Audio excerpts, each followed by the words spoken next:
আপনারা জানেন আমাদের এমএলএ ছিলেন কমলাক্ষণে গুরগায়স্ত। উনি তো এখন উত্তর করিমগঞ্জে নেই, কাঠিগড়ায় চলে গেছেন। আমরা হয়ে গিয়েছিলাম অভিভাবকহীন, আমাদের কোনো গার্জেন ছিলেন না।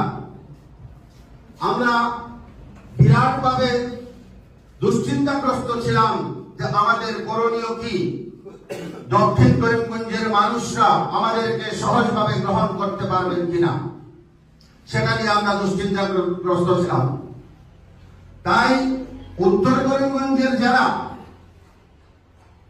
পুরো খাওয়া নেতা যারা ছিলেন, যারা বর্তমানে সবাই প্রতিষ্ঠিত, যারা কমলাক্ষণে গুরগায়স্তের নির্বাচনের জন্মলগ্নে থেকে কমলাক্ষণে গুরগায়স্তের সঙ্গে আমরা সবাই ছিলাম।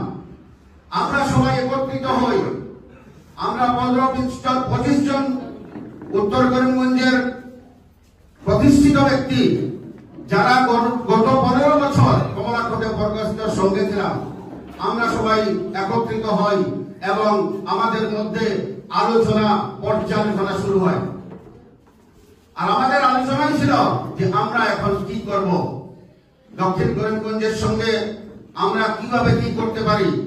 তখন আমাদের সিদ্ধান্ত ছিল যে আমরা এখন দক্ষিণ করিমগঞ্জে গিয়ে আমরা ইনভেস্টিগেশন করব যে কাকে আমরা নেতা বানানো যায়।